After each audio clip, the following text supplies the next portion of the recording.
some really serious offenders during a 10-day operation. Joining us now is Ammon Blair, a senior fellow at the Texas Public Policy Foundation. He specializes in border security and immigration policy with over 2 decades of experience as a U.S. Border Patrol agent and U.S. Army officer. Ammon, first of all, thank you for joining us today. So given your experience as a Border Patrol agent, just how unprecedented is this 1,505 alleged criminals arrests in just 10 days? Yeah, actually, it should be happening almost every single day, to be honest. If you break that down, I think it was from October 22nd to October 31st. In those 9 days, it was a little over 100 people per day in the general Houston area. I think if President Trump and Tom Homan and Department of Homeland Security focused their efforts on red states as opposed to all the sanctuary areas, they would actually be able to see this number grow exponentially. This is unprecedented given what we had previously, but unprecedented-ish, I guess you could say, light. If you imagine that on any given day under the Biden administration, we had thousands upon thousands coming in and flowing into the United States. We had over 10 million illegally come into the United States under the Biden administration.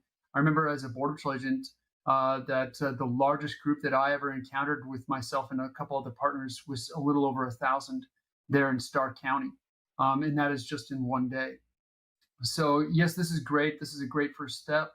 There are many more steps that could be taken so that we could get this on a daily basis. So what are the next steps then that you are referring to? Yeah, sure. To give you an example, Texas DPS, our state law enforcement agency, just signed the task force model agreement. That was on November 3rd. That agreement has been around since the Trump administration came in. It's taken this much time to get our state agency in a red state of Texas to actually sign an agreement with ICE. We have over 2,700 law enforcement agencies in the state of Texas. However, a little over 50 of them have signed a task force model. So we have, that as a beginning, yes, but we have a lot further to go. So if each county, imagine if each of those 2,700 agencies signed an agreement, worked proactively in a task force model with ICE and all of our federal partners, and conducted operations such as these, taking criminal illegal aliens off our street, how much more would we get? Just in one state alone. So Ammon, if you take into consideration all the factors here, what would you say is the biggest factors or obstacles or challenges that's preventing immigration officers from carrying out these deportation efforts? Yeah, first and foremost, like I said in the very beginning, the sanctuary policies in certain cities where they're actively thwarting law enforcement efforts, whether that's Border Patrol or ICE, to include our judiciary, who thinks that they can dictate how we conduct immigration operations. The next one I would say is actually local law enforcement assistance. Look, there's only a certain amount of federal agents and also ICE officers throughout the entire country. That means that we're going to heavily rely on, or need to rely on, local law enforcement. If you look across the United States right now, I just pulled up the numbers. Any of your audience can actually pull these up. There was only a little over 500 law enforcement agencies nationwide that have actually signed a task force model agreement. So that means that there's around a little over 10 or 11 agencies per state that have actually signed a proactive agreement with ICE. So once again, this is just a start, but man, we have a lot of work to do. Those bottlenecks. I'm sorry, you cut out. Sorry, I was just asking, how do you undo those bottlenecks that you just mentioned?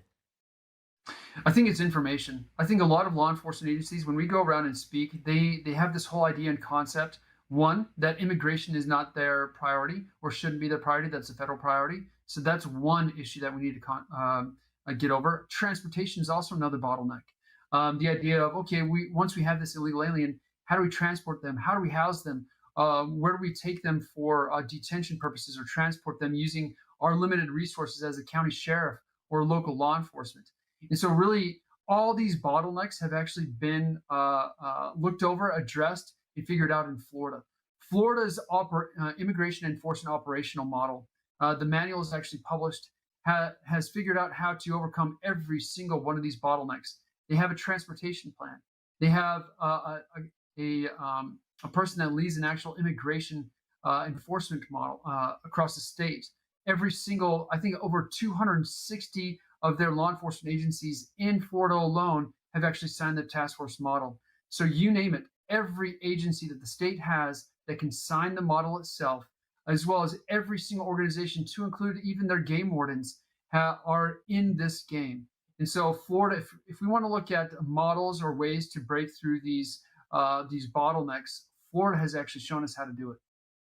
All right, so Ammon, if you could, can you address to some of the criticisms that has emerged in light of all this? So the Migration Policy Center cites data showing that about half of ICE detainees in August were people without criminal convictions or charges. The rest did have criminal convictions or charges. What would you say to those concerned that this operation isn't targeted enough? To be honest, I think it should target illegal aliens. And that's it. If you are illegally present in the United States, regardless if you have an extra criminal charge against you, whether that's a felony charge or another charge, you are illegally present inside the United States and therefore must be removed. Look, right now, this is a war for our citizenship. The whole idea and concept of what is a citizen versus what is a foreign national or even a legal resident. What are your rights and responsibilities of an illegal alien who is not here, who is present, unlawfully present here in the United States? What is your rights and responsibilities of maybe you are a legal resident versus what is your rights and responsibilities of a citizen? I think that is really, at the end of the day, this is a war against the whole idea and concept of citizenship and sovereignty. And so that's why we keep hearing in media this attack saying, I should only target those who have criminal records. Well, every single illegal alien has a criminal record. They are here illegally. They were not admissible when they came through the ports of entry, and they must be removed. Okay, Ammon, just to wrap up, if you could just address one more concern that some people may have, and that argument is that these illegal immigrants, they're contributing to the U.S. economy. Yeah, unfortunately, we have made it so that we are dependent on foreign labor inside the United States. This is going to take a whole society approach. We need to realize that we need to become self-reliant and not rely on cheap foreign labor. Cheap goods is skyrocketing. We are now at a trade deficit with the world, and we can't even feed ourselves. We look at our farms and ranches and other areas of work, and we're relying on foreign labor. We have unintentionally built a caste system, and it's time to destroy that caste system, reestablish our constitutional republic, and not rely on cheap labor. Because look, at the end of the day, we're also exploiting them. Not only are they exploited by the Mexican cartels and other transnational organizations, they're exploited by large corporations, and they're exploited by us as the American people as a cheap foreign labor. Okay, Ammon, very strong points you made today. Thank you for talking to us. Thank you for having me. A federal judge yesterday ordered authorities to improve a Chicago area immigration facility. The move comes after a group of detainees sued, alleging